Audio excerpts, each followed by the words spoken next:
वो दुनिया जो मुझे कभी देवी समझा करती थी, वही दुनिया मुझे डायन समझने लगी, सिर्फ और सिर्फ मेरे अभिशाप के कारण। किसी ने ये सोचा ही नहीं कि शिकार करने से पहले मैं उन्हें रोकने की भी कोशिश करती हूँ। बस सबको ये नजर आया कि मैं अपनी सौंदर्यता में उन्हें फंसाकर उनके साथ संभोग करके उनका शिकार करती हूँ। कामेश्वरी यक्षिणी की आवाज में एक दर्द झलक रहा था, एक ऐसा दर्द जिसे युग और यामिनी दोनों साफ देख पा रहे थे। वो भी कहीं ना कहीं कामेश्वरी यक्षिणी के इस दर्द को महसूस करने लग गए थे, क्योंकि अब तक वो दोनों ही इस दर्द से अनजान थे। उन्हें पता ही नहीं था कि कामेश्वरी यक्षिणी ने मर्दों को अपना शिकार बनाने से पहले उन्हें रोकने की कई बार कोशिश की थी। कई बार मर्दों को वहां पर आने के लिए मना किया था, फिर भी वो मर्द वासना से तृप्त होकर वहां पर आ जाते थे। कामेश्वरी यक्षिणी फिर युग और यामिनी को अपनी दास्तां सुनाते हुए कहती है, अमावस्या पूर्णिमा की रात भले ही मुझ पर महाडायन का अभिशाप हावी होता और मैं डायन बन जाती, पर बाकी दिन मैं यक्षिणी ही रहती और अफसोस करती रहती उन मर्दों की मौत पर जिन्हें मैं शिकार बना लिया करती। मुझे खुद अपने आप से नफरत होने लग गई थी, क्योंकि वो यक्षिणी जो लोगों की भलाई करती थी, जिन्हें प्रसन्न होकर वो वरदान दिया करती थी, वही यक्षिणी अब लोगों को मार रही थी। मैं खुद अपनी नजरों में गिर चुकी थी। मुझे अपने किए पर पछतावा होने लग गया था। युग कामेश्वरी यक्षिणी को बीच में टोकते हुए कहता है, वैसा ही पछतावा जो मुझे हुआ करता है शिकार करने के बाद। कामेश्वरी यक्षिणी नामे अपना सिर हिलाते हुए कहती है, नहीं युग, तुम्हें किस बात का पछतावा होगा? तुम तो अपनी इच्छा से लोगों का शिकार करते हो, पर मुझे अपने अभिशाप के कारण उन्हें मारना पड़ता था। युग पलट कर कहता है, पर कामेश्वरी जी, मैं लोगों को मारता हूँ उस काले साए से दुनिया को बचाने के लिए ना, ताकि मुझे शक्ति मिल सके और मैं उस काले साए को खत्म कर सकूं। कामेश्वरी यक्षिणी पलट कर कहती है, पर युग, अगर तुम एक एक करके इसी तरह सब लोगों को मार दोगे तो दुनिया को बचाओगे कैसे?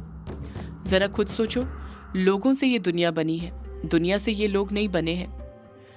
युग बड़बड़ाते हुए कहता है, मैं अब रुकना चाहता हूँ, किसी का शिकार नहीं करना चाहता हूँ, पर अब तो मैं अपनी इच्छा के बिना ही। इतना कहकर युग खुद चुप हो जाता है। उसे एहसास हो जाता है कि वो भावनाओं में बहकर कामेश्वरी यक्षिणी और यामिनी से ऐसी बात कहने वाला था जिससे वो दोनों अब तक अनजान थी। युग मन में सोचता है, ये मैं क्या कर रहा हूँ? मैं कामेश्वरी जी और यामिनी को नहीं बता सकता हूँ कि अब मैं अपनी शक्तियों से नियंत्रण खोते जा रहा हूँ। मैं कब किसी का शिकार कर लूँ, मुझे खुद नहीं पता। कामेश्वरी यक्षिणी युग की आधी अधूरी बात पर बिल्कुल भी ध्यान नहीं देते। उसे लगता है कि शायद युग की समझ आ गया था कि वो जो बोल रही थी सही बोल रही थी, इसलिए वो खुद ही चुप हो गया था। कामेश्वरी यक्षिणी फिर युग और यामिनी से बोल पड़ती है, शिकार करने के बाद मेरा मन ग्लानि से भर जाता था। मेरे मन को एक पल भी चैन नहीं मिल रहा था। मेरी जिंदगी से जैसे शांति भंग सी हो गई थी। मेरे कुछ समझ नहीं आ रहा था कि मैं क्या करूं। और जब हमारे कुछ समझ नहीं आता तो हम सब अपने ईश्वर के समक्ष जाते हैं, और मेरे ईश्वर स्वयं महादेव थे। कामेश्वरी यक्षिणी एक लंबी आह भरते हुए कहती है, महादेव की आराधना करने के लिए ही मैंने अपनी शक्तियों से दैवीय झरने की स्थापना की थी।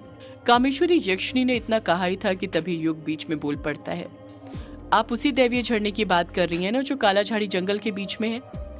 कामेश्वरी यक्षिणी हामी भरते हुए कहती है, हाँ युग, मैं उसी झरने की बात कर रही हूँ।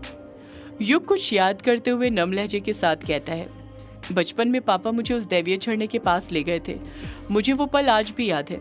वो झरना अलौकिक है। सिर्फ वो झरना नहीं, वहां की हर एक चीज अलौकिक है। कामेश्वरी यक्षिणी युग से कहती है, युग, तुम जानते हो वो झरना इतना अलौकिक क्यों है? क्यों वो इतना सात्विक दैवीय है? युग तुरंत कामेश्वरी यक्षिणी के सवाल का जवाब देते हुए बोल पड़ता है, उस अपराजिता के पेड़ के कारण जो झरने से पहले पड़ता है। आखिर वही अपराजिता का पेड़ तो था जो उस दैवीय झरने की हिफाजत भी करता था, साथ में उसे दैवीय भी बनाए रखता था। कामेश्वरी यक्षिणी युग से कहती है, सिर्फ वो अपराजिता का पेड़ नहीं युग, कुछ और भी है जो उस झरने को दैवीय बनाए रखता है और उसकी रक्षा भी करता है। युग कुछ परेशान होते हुए कहता है, और वहां पर ऐसा क्या है जो उस दैवीय झरने की रक्षा करता है? यामिनी भी युग का साथ देते हुए बोल पड़ती है, मैं भी उस दैवीय झरने के पास गई हूँ, पर मुझे भी वहां पर उस अपराजिता के पेड़ के अलावा कोई दूसरी ऐसी चीज नहीं दिखी थी जो उस जगह की रक्षा करती हो। कामेश्वरी यक्षिणी युग और यामिनी दोनों के सवालों का जवाब देते हुए कहती है, वज्र। वहां पर वज्र भी है यामिनी बेटी, जो उस दैवीय झरने को पवित्र भी बनाए रखता है, साथ में उसकी हिफाजत भी करता है। कामेश्वरी यक्षिणी की बात सुनकर युग और यामिनी एकदम शॉक्ड हो जाते हैं। उनके लिए ये बात ऐसी थी जिस पर विश्वास करना मुश्किल था। युग हैरानी के साथ कहता है, क्या कहा? वज्र? कामेश्वरी यक्षिणी हामी भरते हुए कहती है, हाँ युग, वज्र, वही वज्र जो इंद्रदेव ने मुझे दिया था। युग फिर पलटकर पूछ पड़ता है, इंद्रदेव ने वो वज्र आपको दिया था, पर क्यों? कामेश्वरी यक्षिणी युग से कहती है, ताकि काल आने पर मैं यक्षिण लोक की रक्षा कर सकूं। कामेश्वरी यक्षिणी की ये बात सीधे युग के सिर के ऊपर से गई थी। युग परेशान होते हुए कहता है, मेरे अभी भी कुछ समझ नहीं आ रहा है कामेश्वरी जी, यक्षिण लोक की रक्षा पर किससे? कामेश्वरी यक्षिणी पलट कर कहती है, बताती हूँ युग, मैं तुम्हें सब बताती हूँ।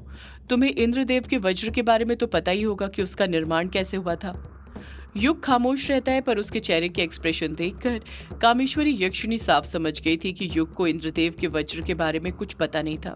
कामेश्वरी यक्षिणी युग से कुछ कहने वाली थी कि उससे पहले ही यामिनी बोल पड़ती है, जितना मुझे पता है, वामन पुराण के अनुसार जब इंद्र दिति के गर्भ में घुस गए थे, तब वहां उन्हें बालक के पास ही एक मांस पिंड मिला था। इंद्र ने जब उसे हाथ में लेकर दबाया, तब वो लंबा हो गया और उसमें 100 गांठें दिखाई पड़ी। वही पीछे कठिन होकर वज्र बन गया। इतना ही नहीं, मत्स्य पुराण के अनुसार जब विश्वकर्मा ने सूर्य को ब्रह्मयंत्र पर चढ़ाकर खदेड़ा था, तब छिलकर जो तेज निकला था, उसी से विष्णु भगवान का चक्र, रुद्र भगवान का त्रिशूल और इंद्रदेव का वज्र बना था। कामेश्वरी यक्षिणी कहती है, तुम बिल्कुल ठीक कह रही हो यामिनी बेटी, पर मैं जिस कथा के बारे में बात कर रही हूँ वो ये नहीं है। वैसे तो इंद्रदेव के वज्र से कई कथाएं जुड़ी हुई हैं, जिनका अलग अलग पुराणों शास्त्रों में अलग अलग वर्णन है, पर मैं तुम्हें वो कथा बताने जा रही हूँ जो मेरी आंखों देखी है। उसे कोई झुठला नहीं सकता है। यामिनी और युग दोनों खामोश रहते हैं और बड़े गौर से कामेश्वरी यक्षिणी की बात सुनते रहते हैं। कामेश्वरी यक्षिणी अपनी बात को आगे जारी रखते हुए कहती है, एक बार देवराज इंद्र की सभा में संगीत का बड़ा सुंदर कार्यक्रम चल रहा था। कार्यक्रम के बीच में देवों के गुरु देवगुरु बृहस्पति पहुंच गए। इंद्र ने सोचा, इतना अच्छा संगीत चल रहा है, बीच में उठूंगा तो संगीत में बाधा पहुंचेगी, नहीं उठूंगा तो गुरुजी नाराज हो जाएंगे, क्या करूं? ऐसा सोचकर इंद्रदेव ने देवगुरु बृहस्पति को देखकर भी अनदेखा कर दिया, दूसरी तरफ देखने लग गए। इंद्रदेव ऐसा नाटक करने लग गए जैसे उन्होंने देवगुरु बृहस्पति को देखा ही ना हो। युग तुरंत कामेश्वरी यक्षिणी से पूछ पड़ता है, फिर क्या हुआ कामेश्वरी जी? कामेश्वरी यक्षिणी कहती है, फिर क्या होना था युग, ये तो सीधे सीधे एक प्रकार से गुरु का अपमान ही था। इंद्रदेव के ऐसे व्यवहार के कारण देवगुरु बृहस्पति उसी वक्त नाराज होकर देवताओं को छोड़कर चले गए। उन्होंने प्रण ले लिया था कि अब वो देवताओं के गुरु नहीं रहेंगे। दूसरी तरफ दैत्यों को जब पता लगा कि देवताओं के गुरु बृहस्पति उनसे नाराज हो गए हैं, तब दैत्यों ने मौके का फायदा उठाते हुए स्वर्गलोक पर आक्रमण कर दिया। दैत्यों ने देवताओं को पराजित कर उनसे स्वर्ग छीन लिया। यामिनी कहती है, मतलब स्वर्गलोक पर देवताओं का राज हो गया? कामेश्वरी यक्षिणी हामी भरते हुए कहती है, हाँ यामिनी बेटी, फिर देवताओं के पास जब कोई रास्ता नहीं बचा तो वो सीधे ब्रह्मदेव के पास गए। पहले तो ब्रह्मदेव ने उन्हें खूब डांटा। इंद्रदेव से कहा कि तुमने ये बहुत गलत काम किया है, गुरु को नाराज करना सबसे बड़ा अपराध है। अब जब तक तुम्हें गुरु नहीं मिलते, तुम विश्वरूप को अपना गुरु बनाओ, जो विद्या में देवगुरु बृहस्पति के समान ही है। यामिनी कामेश्वरी यक्षिणी को बीच में टोकते हुए कहती है, वही विश्वरूप जिनकी मां असुर वंश की थी? कामेश्वरी यक्षिणी कहती है, हाँ यामिनी, वही विश्वगुरु। इसकी वजह से तो कभी कभी विश्वगुरु पक्षपात कर देते थे, उनका पक्ष लेने लग जाते थे। ब्रह्मदेव ने इंद्रदेव को पहले इस बात के बारे में बता दिया था और कहा था कि इस चीज को अनदेखा कर देना, ठीक उस तरह जिस तरह तुमने अपने देवगुरु बृहस्पति को किया था। ब्रह्मदेव की आज्ञा मानते हुए देवताओं ने विश्वरूप को गुरु बना लिया। विश्वरूप ने इंद्रदेव से नारायण कवच का अनुष्ठान कराया। उसके बाद देव असुर संग्राम हुआ।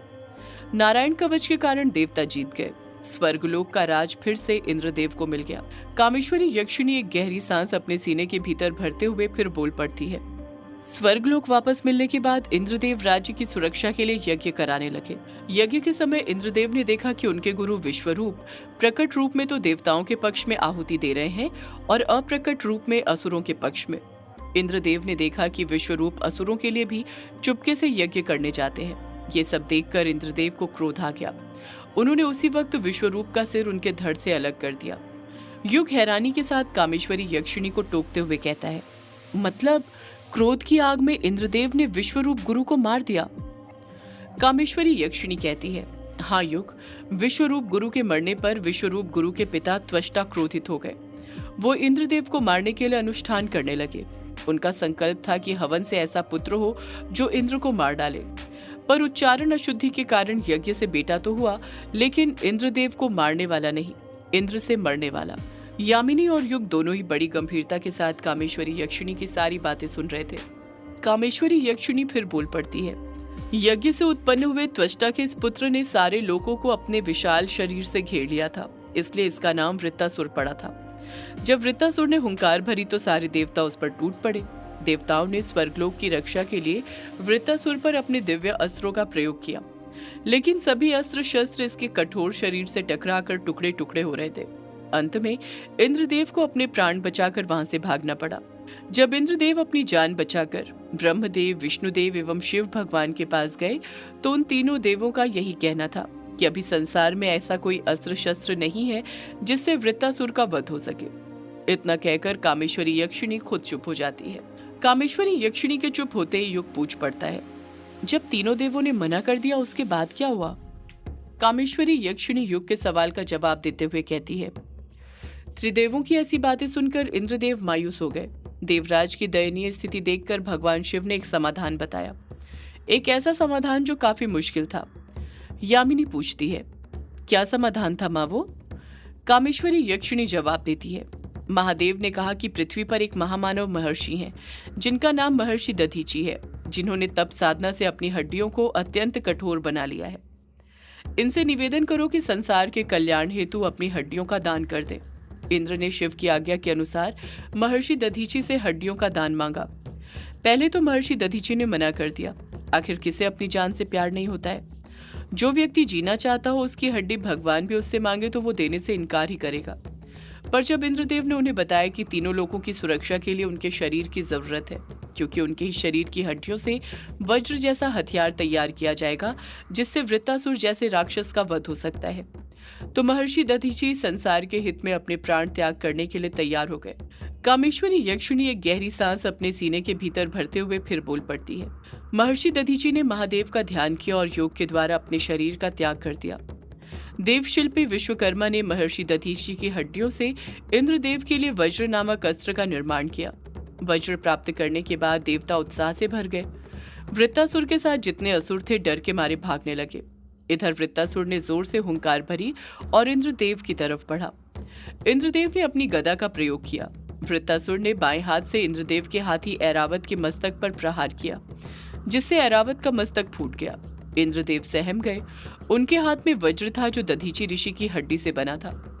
फिर भी उन्हें डर लग रहा था कि वज्र भी गदा की तरह व्यर्थ न हो जाए, पर महादेव का स्मरण करते हुए, उनको अपना सब कुछ मानते हुए इंद्रदेव ने वज्र से वृत्तासुर पर प्रहार किया, जिससे टकराकर वृत्तासुर का शरीर रेत की तरह बिखर गया और उसका वहीं पर अंत हो गया।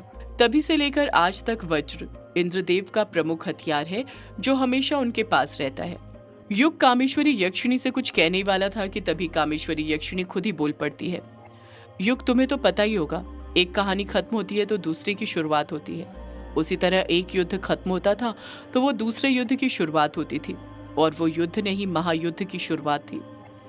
युग कामेश्वरी यक्षिणी से पूछता है, कैसा महायुद्ध कामेश्वरी जी? कामेश्वरी यक्षिणी युग से कहती है, तुम्हें ब्रह्मा जी की वो भविष्यवाणी के बारे में पता है जो उन्होंने इंद्रदेव को बताई थी? युग कामेश्वरी यक्षिणी के सवाल का जवाब देते हुए कहता है, कहीं आप वो कल की और कली वाली भविष्यवाणी की बात तो नहीं कर रही हैं? कामेश्वरी यक्षिणी हामी भरते हुए कहती है, हाँ युग, मैं उसी भविष्यवाणी की बात कर रही हूँ।